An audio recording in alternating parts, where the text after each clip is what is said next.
Hey, everybody. Welcome to an MD special report. This is Ron Harris, MD Online Editor. We're joined today by, both of these men very well. The Anabolic Doc, Dr. Thomas O'Connor in Connecticut. And you also know Dr. Testosterone, Dr. George Touliatos, joining us late at night. Very, very, very late over there from Athens, Greece. Welcome, doctors. Welcome. Hello, Thank Ron. you. Thanks for the invitation. Hello, Thomas. It's been a while. Yeah. Since Dr. T, August. it's been a while. We should meet at last, So It's beautiful. We know will. when We will anybody- meet. I don't know when anybody's meeting, to tell you the truth these days. We gotta That's true. get the world out of quarantine. next year. Yeah. So the reason I wanted to get you guys on this week was, we had a very tragic situation last week with pro bodybuilder Luke Sando, who he passed away at the age of 30. It has not been confirmed by autopsy or anything official, but people close to him did say he took his own life. I'm not 100, that's not 100% sure, although it is very likely. But it is known that he struggled with depression, and it's something that I think we need to talk about because, you both treat men. Thomas, you exclusively treat men, and I looked up some statistics from the CDC. So this just applies to the USA, but I'm sure it would also apply to a lot of men around the world. So suicide rates are much higher in men than they are in women. They're actually 3.56, so more than 3.5 times higher suicide rate in men than in women. Men account for, it's highest in middle-aged white men, who account for 69.67% of all suicides. A little over 50% of all these suicide deaths are committed with firearms. And some depression statistics, 30% of all men will suffer with depression at some point in their life. Currently, it's about 10% of women and a little more than 5.5% of men. So although women suffer from depression almost twice the rate, they're much less likely to take their own lives. And here's a very telling statistic. Out of female suicides, the CDC estimated between 79 and 82% of them did get help at some point in their life from a mental health professional, whereas only 41 to 58% of men got help from mental professionals. So that's very significant right there, is that men aren't as susceptible to depression, but they're far less likely to get any kind of treatment for it. Dr. O'Connor, do you start with that? Because you see this in your practice pretty much every day, or at least every week. Men don't. We have data from primary care data for decades. Men don't reach out. Men do not use medical services. That's why they suffer overall. And I was aware of those statistics. To hear that, though, from you reading it like that, though, Ron, it's unreal. And it makes sense. Men don't reach out. Men are men. They're very quiet. They don't see the medical system. And this is, again, we're talking more of the American system that's kind of failed in primary care and prevention. And no one's going to disagree with that. And it's no one's fault particularly. But in the end, men don't go to clinics. I see that. That's why I opened up what I do just for men on androgens, right? So, yeah. And men suffer quietly, Ron, and men use more aggressive means when they commit them, and that's the firearm. And that, all doctors that are public health and get licensed, those are questions on the licensing exams. Yeah. Women don't pull, and I know patients, and every single one has shot themselves. Every single one that I've experienced, every single one, it's a firearm, every single one. So I know, I'm going to hate to interrupt, but I know women are much more likely to use some sort of a sleeping pill Yeah. And it's in their case, I want to say it's almost like a cry for help, but they're hoping someone will discover them and, save them. Whereas a guy puts a gun to his head, he knows that's it. There's no, you don't come back from a bullet. And I've had, and then you also read another statistic that was it 20% of men in their life will experience a major mood disorder. 30.6. Okay, 30. Let me tell you. So I went, and this is not going to be about me here. I went through one years ago, and it made me think about things. I can't believe it. I couldn't believe I was thinking about certain things. And boy, it makes you, as a healer, right, Dr. T, more humble. And it's real. Suicide and depression is real. From bipolar to just standard depression, anxiety, general anxiety, drug dependence, not just steroids and alcohol and drugs, recreational. Life is hard, Ron. Yeah. And now life is really hard. I'm going through this is my day for media. My Friday's my whole media day and kind of stuff and work on things. And yesterday, this whole week, talking to patient after patient at home, this is mainly in America, irritated and depressed because they have no money coming in. They're on top of each other and they're can't get their medicines, and men on androgens, they're not going to gyms. This is a tough time, Ron and Dr. T. Yes, absolutely, I agree. Because people who work out, this is something that they do just like they go to work. It's a daily thing to do. It's taking care of yourself, and you feel trapped and you feel desperate also by the low economy.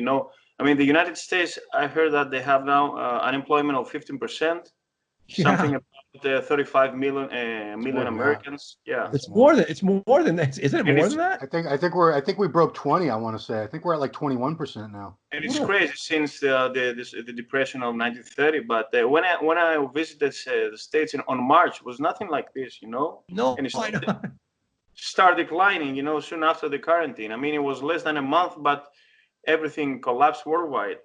So I guess about the mood swings and the bipolar disorder, so manic depression is a major factor to feel up and down, and this emotional instability makes you feel really wrecked, and people who commit suicide, I believe they are really desperate, and they know how they don't have this kind of positive, see the light in the end of the tunnel. Perhaps religion comes into play, and people who are religious do not kill themselves. But also the fact they shoot themselves with a gun is the fact that USA has, everybody can get a gun after 18 years old with a special permission. It's way more difficult in Europe to use a gun. You have to get it illegal. But many people, even medical students, Thomas, they have thoughts about committing suicide because of supreme stress during medical school. I remember. It's horrible. Yes. Yeah, I just wanted to, Thomas, you mentioned this quarantine and the situations people are in right now, especially people are losing their businesses. If some guys, he put his life savings and years into building a business, and now it's been wiped out because the government shut everything down for 3 months, and he lost his life's dream. The stock market has gone into the gutter. So people are looking at their retirement accounts saying, my $500,000 is now $100,000. I'm screwed. No shit. They're stuck inside with maybe a spouse or girlfriend or kids, and they're getting on each other's nerves, and they can't stand each other, but there's nowhere to go. You can't go. 2 months, Ron. This is 2 months plus now. Every 2 months possible. plus. It's what can go wrong. What else can go? You're sitting. You're broke. I talk to patients, guys who own restaurants and gyms. Have you seen what's going on? Some of those gym owners are coming out and doing civil disobedience, which I think is great. I do like it because I'm a gym guy, and they're opening up. You seen that, Ron? Yeah, some gym owners have been arrested for opening up their gyms in defiance of the state orders. Wow, man. Yeah. Wow. I think they are essential. I think gyms are essential. I think it needs to be done properly, but I think a gym is essential. True. Sure, but there are places that the spread of the virus could be super easy with breathing, And by the way, using a mask is something inevitable. Where's the science? But we're not going to get into it. But this is what our viewers want to hear. I want to hear the science on that. I mean, going to a store, pet stores are open. My grooming store is open. I mean, really? I don't know. Well, here's something I wanted you both to comment on, because you're two of the most qualified people to comment on this I can think of. Is depression in general in bodybuilders? Do the drugs make a man more susceptible to depression? And if so, is it while he's on drugs? Is it when he's off drugs? What's the brain chemistry being affected here by steroids and maybe other drugs that could come into play? Well, I see it every day, and I've said, for a man that has underlying mood disorder, and Dr. T knows what that is. It's a diagnosis of having a mood disorder, which is major depression or bipolar depression, manic depression, it used to be called. And that's it. A man that when he was younger, in his teenage or in his young 20s, that I ask, so in my history, I go right to it. Tell me your history of depression. And then I ask, have you been hospitalized? What medicines were you on? And right there, Dr. T, you know what I get is just mouth dropping. And then when I hear Depakote, Lamictal, right, Dr. T? Seroxat. Correct. When I hear these are medicines, Ron, you don't know, and these bro science guys don't know. And if they do know these drugs, that's sad because this is not even Wellbutrin or Prozac. Dr. T knows what this is. That's an indicator of severe psychiatric depression. And when you have that, and I have many men with this, my consults are I'm exploded. Half of my consults have something to do with underlying depression. And now they've mixed it, not to mention with recreational drugs. They've mixed it with anabolic androgenic steroids, SARMs, growth hormone peptides, boosters, you call it, you name it, whatever you want to say. And they try to feel better in the gym, and they do feel better. But it's so multifactorial, and there's so much going on. But when the ominous prognostic indicator I give for a patient as far as recovering and doing well, when I see underlying severe, moderate to severe mood disorder, I just say to him, sir, we're going to do the best we can. So that's it, Ron. There's your very detailed analysis, and I hope doctors are watching this because any doctor that's watching this, primary care, I'm a primary care doctor by trade. They know, and if psychiatric doctors, of course, I'm not a psychiatric doctor, I'm a primary care doctor, so I have to know a little of all this. Those are very bad prognostic indicators for recovery. That's your answer, Ron, right? So you don't have underlying mood disorder, Ron. You're so open with things, right? Yeah, I hope I would. I think I would know if I did. But it's not a joke. It's not, and you're not joking. It's not a joke. It's not a joke. So you don't. You don't. No. I had a depressive episode, but it was situational. Mm. Okay, my chemistries, thank God, were okay, and I got through it, and without SSRIs and antidepressants. And I'm not saying giving those meds are wrong. Those meds save lives. They save people's lives. But no one's taking SSRI or other antidepressants and feeling great and having sex and going to the gym. And if you do, you are, and that's great, you're functioning. Men take those drugs. They say, Doc, I need a little Zoloft in the end, a little bit of Paxil, and I work around it because without it, my chemistries, it's congenital. It's just how they're made up. Or maybe they had sexual abuse, physical abuse, emotional abuse. Ron, these are real, true men. Yeah. Right, Dr. T? You see this too. Yes, of course, I know depression from a first hand because I struggled with depression in my medical years, The stress was great, and my first broke up with my first girlfriend. But I believe now, related to Ron's question, I believe the withdrawal symptom is associated with depression. Yes. And hypergonadism also. But also manic attacks, you may have it when you use strong androgens, like halotestin, trembolone, for instance. Okay, if you are on a diet. Of course, Rick Collins says if you're an asshole, you become multiplied assholes. So everything is multiplied. But I believe also the substance and the androgen come into a role and play a fact. And also the withdrawal symptom is a horrible thing, So this becomes the unstable bipolar disorder. I think it's also genetic related. It's about brain chemistry, 100%. But we have to mention that SSRIs also have side effects, and people cannot experience an orgasmia, prolactinemia, Yes. Yeah, it's so Ron. Yeah. Here's the deal. The real truth is when you take a medical history on it, this is why I want testosteronologists to take over the world and what Dr. T is doing. Real history taking. You take a history, and when you hear a man who has a background of drug dependence or depression, and he's using anabolic steroids, Dr. T is right.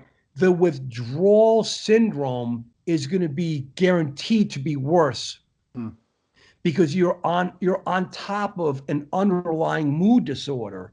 And so the mania, so steroids, everything, let me tell you, bodybuilders, powerlifters, strongmen, me, you, the three of us, lifting weights is a high. Yeah. Training is a high. Doing steroids is a high. Getting jacked. I bench over 500 pounds. That's a high. I did a little steroids to do it. I'm not going to say I didn't. Of course I did a little bit. I was worried for my health. It's a high. You go back to the gym repeatedly because you're the mouse looking for that piece of cheese. You want that high. Okay, dopamine, norepinephrine, serotonin. Dr. T and I, we're real doctors. These guys, again, I don't care if I'm seen as arrogant. You have to be humble for how amazingly complex this is. Where I usually talk about from the chin down, cardiac and kidney. This is the brain. I love you guys ask me on this show, so I'll shut up, but I'll say this. Ron, steroids affect the brain. They affect the muscle. Men feel mainly great on them. It can stimulate mania. I've had dozens, I've been doing this 10 years, thousands of men. I do sometimes 3 to 5 new a day consults. I love it. Bring it on, bring it on, bring it on. Me, Dr. T, consult him. Ron, men tell me, they go, how many men have I heard that they've been hospitalized for mania? They snapped. I know, but roid rage, guys snap. It's called a nervous breakdown, right, Dr. T? I'll give you, for instance, hospitalized. Bertil Fox, Greg Titus, O.J. Simpson, and Oscar Pistorius. All of them were using steroids, and there was a woman involved. So I believe the woman was the trigger, and the steroids were the flame. Well, we're men though, but hold on, but those are big cases, right? And I love Ron shaking that. There are famous. There are so many other cases that we don't. But hold on, but men, there's enough skinny ass men that are drinking and drugged that on domestic violence and just snap. So this is there's no data. It's so raw that it is what it is. Ron asked the question.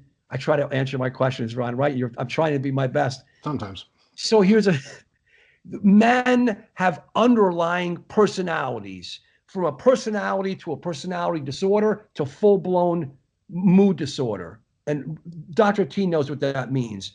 It's subjective. You don't measure it like blood pressure. It's questioning. And then it becomes down to the personality disorder. Well, you're an asshole. I'm not the asshole. You're the fucking asshole. Come on. And then it makes you aggressive. Training makes you aggressive. There's this edge where you're an NFL. I met some NFL guys back in the day, man, some of the big names.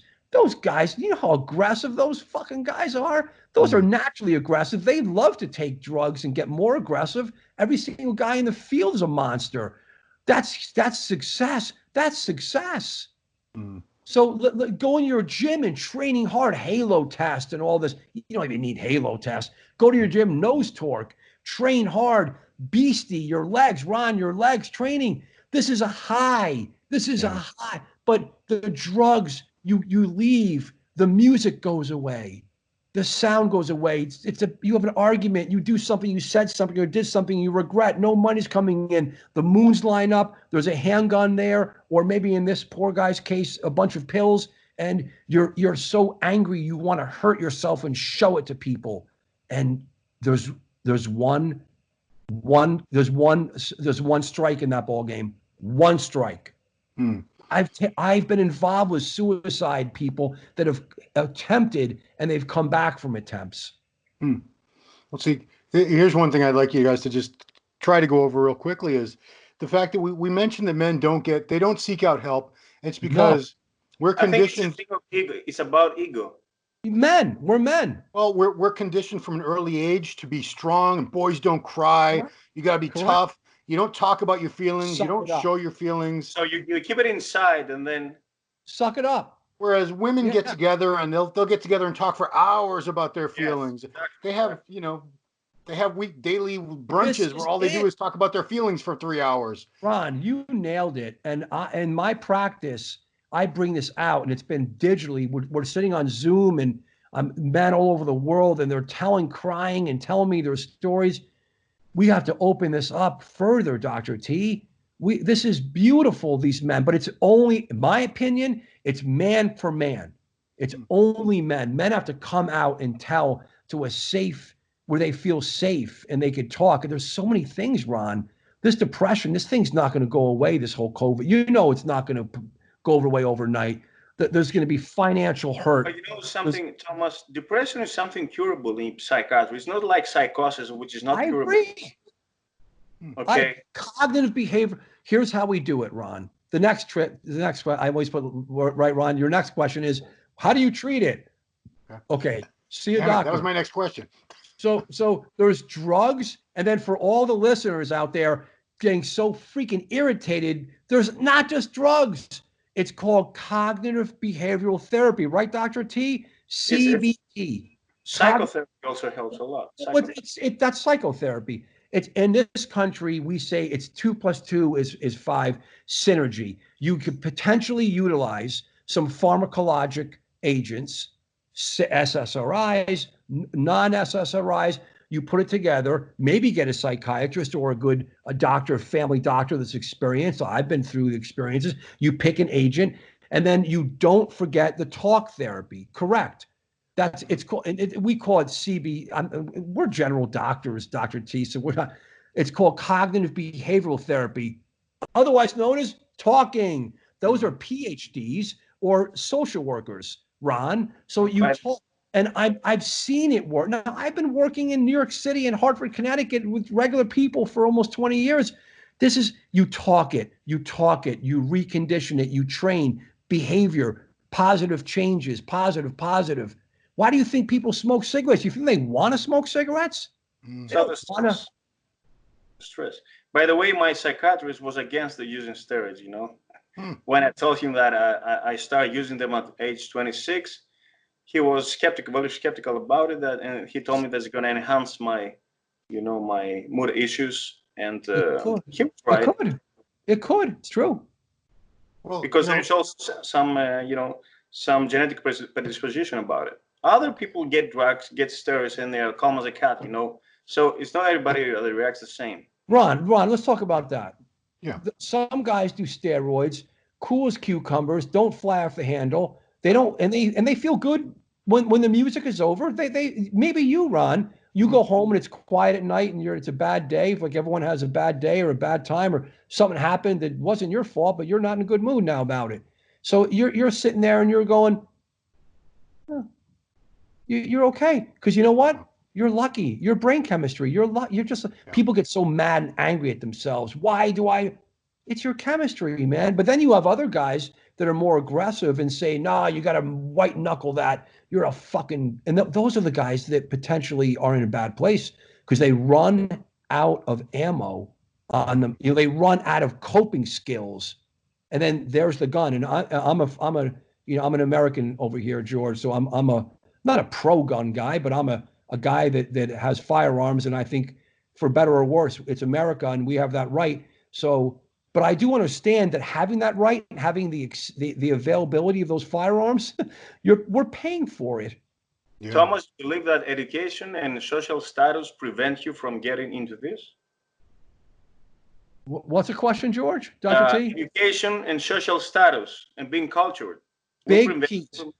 So social economic status, which is education mainly, not money, puts people into different categories for depression and what they'll do about it. It's a good point. That's a good point. But I don't know. I actually am saying something. I don't know. I'm tapping out. I don't know. Dentists and doctors kill themselves and they drink and they hurt themselves and they suffer just as much as someone who has a lower socioeconomic status, a blue collar worker. So this is not clean. We are all in this together. But I think men as a group, those numbers are right though. Men suffer, they're quiet. And then especially when you're a big, strong guy, you know what I see? Let me think this thought I have. I have men coming into me, they're having you know what the hardest thing for them to deal with is? Doctor, I'm coming off steroids and I can't be jacked and huge anymore because I'm 40, 50, 60, I had a heart attack, or I don't want to have a heart attack, but I can't be that big anymore. Doctor, I'm suffering. I feel horrible. I'm anxious. That is huge. That's that anxiety disorder. that we're dealing with in my book, and I know Dr. T, you know about this too. So that's why we put guys on TRT. That's why we put them on TRT, Dr. T. I think it's also a lack of self-esteem and self-confidence, feeling smaller and weaker makes you more vulnerable because you were jacked once upon a time, while other guys don't care about this. Correct. Correct. So most of us, of all of us here, right, Ron? We want to be alpha males. That's right, Ron. I mean, everyone, it's not the kid in the beach. Remember the big bully came and kicked sand on you? That's what Charles Atlas had. Right? Come on, Ron. You're the historian. Oh, Charles Atlas started in the comic boy, books. That was good marketing. Dude, he sold a lot of courses. Well, let me interrupt if I can. It's just, I talk about this all the time is the majority of bodybuilders are not the pros that we see. A lot of them were genetically gifted, and a lot of them were standout athletes in some other sport like football or wrestling or gymnastics before bodybuilding. The vast majority of men who take up bodybuilding, and myself certainly in this group, came to it from a place of insecurity, being physically smaller and weaker, and wanting to build this gorilla suit, this armor of muscles. And I'm speaking for all of us. Sorry, guys. We're deathly afraid of going back to that skinny little runt that was picked on and that the girls wouldn't talk to. And, so I think bodybuilders are in a particularly vulnerable position right now because of this quarantine. A lot of them either went off steroids or they went off the blast doses and are now just cruising. Yeah. A lot of them the gyms have been shut down. Yeah. Some of them have no weights at home. Dr. T, you had a pair of 5-pound dumbbells, for God's sake. I mean, and if the contest season for the ones that competed, for some of these people, that gave them a purpose and that gave them something to look forward to every day and a structure.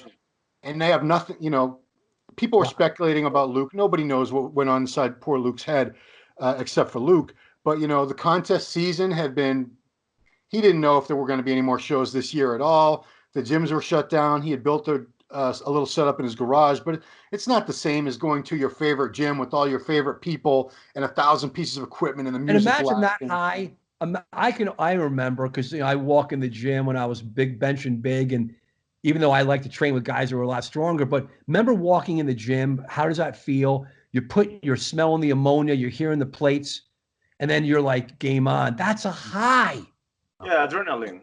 And that's what the doctors, so to speak, that are the pencil neck doctors. But there's young doctors that are beastie and they're coming out big because I'm training a bunch of them, and I can tell you I'm working with them. They're emailing me all day long. They like this high. They're just trying to get their head around how do you do it safely so you don't have a heart attack and kidney failure or depression. So Ron, guys are at home all over the world, and I think they still, let's talk, this is amazing. They're still getting their drugs because FedEx is still delivering. I swear to God, I'm sorry to blow people in. So FedEx, right, Ron? Okay. So, dude, so we're in a quarantine, doctor. But I'm on a little residential street. Amazon, FedEx, and UPS go by my house 50 times a day. 20 times a day. So there are some winners, and Amazon's cranked. Food Grub, Food Hub, Food, or what? They're cranked. Grubhub. You know I'm a savant, Ron. Uber Eats, another one, yeah. Beats, Eats. But Ron, drugs, I talked to guys, and they've told me, I was kind of like in the beginning, like, it's going to be interesting. Guys are going to be like withdrawing like crazy. So some are because some guys are being like, I'm not taking the drugs. I'm done. Because I get it from the guys I'm done. And some guys are like, I'm just going to stop. And they're calling me, and usually with labs, because there are labs in America that guys do, and you should see how low they are, and they feel like garbage. And I'm like, oh my God, what are we? That's an epidemic. But guys are thinking about things because they're thinking too much and they're not training. Ron, this is horrible. Yeah. Most guys, I have a good home gym. I'm lucky, and I train with a buddy of mine who's got incredible. But most guys don't have it, and the drugs. It's amazing the drugs are still. I was amazed. The drugs are actually still available in America. Maybe, but I did talk to a guy somewhere not in America. I don't want to say what country, and he's not getting the drugs because he doesn't have the FedEx up and down the street. Dr. T, what's the situation over in Greece and in Europe? I mean, you're in touch with a lot of bodybuilder patients, former bodybuilders. Are you running into a lot of people bodybuilders who are going through a rough patch right now with depression because of the whole situation with the gyms and the contests being shut down? Yes, absolutely. I mean, the situation is nerve-wracking. It's canceled the May shows, and also the rumors say that November season also will be canceled. Hmm. So nobody can, prepare for a show in 2020. So the whole year is gone, Hmm. and they cannot train at home. I mean, as you train at the gym, and gyms are supposed to open at May and June 26th in Oh, Greece. wow. Yeah, yeah, and they're shut off since March 13th. So it's 2 months until now, plus 1 month more. I already lost 15 pounds. Oof. Yes. And it's crazy thing because, as I said in the beginning, it's like going to your work. I mean, it's a lifestyle. It's a 365 lifestyle. It's a way of living this, and you really miss it. It's not just about the drugs. It's about the adrenaline and even the nutrition. I don't buy any more supplements because I don't train and I have this kind of urge to get bigger. I mean, there's no stimulus to No feed one myself. cares. No one cares. No one's like, everyone's on hold. Everything's on hold, Ron. Yeah.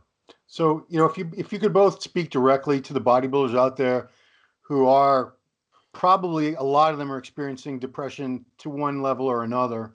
Um, and they're not getting help. They're not talking to anybody. They're keeping it all bottled up inside and thinking dark thoughts, and maybe even some are contemplating taking their own lives. Which it's to me that's the most tragic thing. Is death is always terrible, but when it's the person, that person takes their own life, they choose to end their own life. To me, that adds just another layer to the tragedy. Um, Dr. O'Connor, if you could start to address these men, what would you tell these men who are feeling these feelings, these emotions, and not doing anything about it? What if they're off anabolic steroids significantly or SARMs or something, get back on some testosterone. Hmm. Right? I mean that's just if that's as simple as it is clinically, and have faith. It's go try to get to a gym, try to make an action plan. Of course, I mean, number one, reach out, call your doctor, please. I'm not, I mean, there's no, this is COVID. They're all COVID hospitals now and clinics, and your doctor is overlooked. Call someone, not a doctor, someone you love, your mother, your wife. I mean, someone, your kid, someone, and just give yourself a break. Give yourself a break. Stay on testosterone. Don't get off it. Get through this period. I would not recommend taking any steroids. I think if you're on testosterone and androgenic steroids for years, and I don't know I can't make recommendations just generally, this is life-saving information, right, Ron? So if you're off androgens and you're feeling horrible, there's no rocket science. Your brain is suffering, you're withdrawing, you're at risk, you feel horrible, there's no sex drive, get on testosterone. Do it with an expert do it with a doctor, do it any way you can, save your life, take a breather. Here's a little secret. If you have guns, give them to your friend. Hmm. These are all recommendations. Give them to your friend, get them out of the house. Get the guns out of the house for now. It may not be coming out of this too soon. And talk. You got to address it. I mean, what else, Dr. T? What do you think? Well, I agree with you on terms that you have to be physiological in levels of testosterone because under hypogonadism, of course, you don't only have dark thoughts. No, internet sometimes make things work because you keep it to yourself and you don't reach out with friends. Besides, under quarantine, you don't have sex that easy and you cannot socialize that easy also, and this is a major factor. Yeah. So you kept inside, scrolling on your cell phone, or your PC, and things maybe things getting worse by this. You don't get socialized. True. Yeah. Everyone's social distancing, and I'm so tired of this. I want to see patients sooner or later. Social distancing brings depression, big time. Yeah. I mean, I should have brought that up earlier, but the fact that not everybody, we talked about the people that are stuck inside with family and whatever annoying them, but what about the poor people who are all alone, stuck inside a house or an apartment all by themselves all day, every day, all day, all night. Depression, There's nowhere to go. There's nobody to talk to. massive depression. Yeah. And that's why, forget the politics. That's why we need to open this economy in our country. This is our country, me and Ron, our country, our little place here. And we need to open this place up as safely, but we need to put a lot of resources into doing it as quick as possible. Right, Ron? We got to get things open as safely as possible. Of course, safe. Yeah, I mean, Thomas, are you going to take the vaccine when it's on? Are you going to use it? I may. This whole vaccine is not going to be. This is not a panacea. Vaccine. I'm not a virologist, but vaccine. How are they going to, for the first time ever, make a vaccine that quick?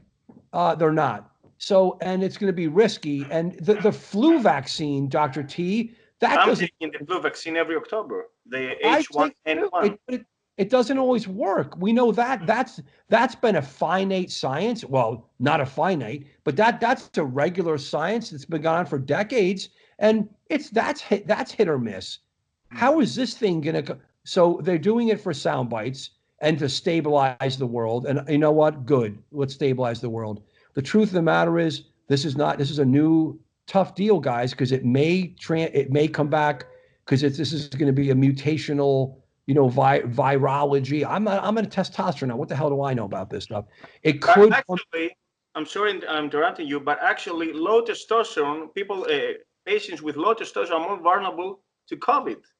And in ICU, they experience primary hypogonadism because testicles possess high receptors of angiotensin-converting enzyme, and maybe this is the higher rates of deaths between men over women. Hold on. I saw that study, and my colleague and I said it last night. Yeah. My colleague and I saw that, and who's checking testosterone levels in the ICU? They're all acutely sick. They did in Germany, actually. Foolish, but you can't rely. Everyone in the ICU is going to have low T because it's a stress risk. So that was a ridiculous. Yes, also stress-related cortisol. Yes, but that's a stupid study. That's the dumbest thing. Listen. I still like testosterone, but I think men that are balanced and have testosterone levels, they feel better. I mean, yes, of course. Yes. But we don't need any science. About optimization. Yeah. We have science. We need science. But we don't need science. That's we need to be on testosterone if you need it. And if you need it, you need to be monitored so you don't get a side effect, including psychiatric disease. Some men take baby doses of testosterone. No, it's not for a baby, Ron. Every time. I have to. They take baby doses and they still micro doses, not for a Dr. T. They still can't take it because they end up in the ER with a panic attack. I got a guy today. I got to call back. Oh boy. Yeah. Well. So that, like Dr. T said, there's a multitude of factors. The central nervous system is the last frontier, Ron. We know everything from the chin down in the heart. This is the kidney. We know this. The brain, I'm humble for the brain. The limbic system, yes. Correct. All right. Well, guys, I'll try to wrap it up. So we were talking about mental health and depression in bodybuilders. And, as a group, we are susceptible for various reasons, a little more highly susceptible to depression, especially if we go cold turkey off steroids, certainly. Absolutely. If we go hypogonadal, we're certainly going to experience some form of depression or another.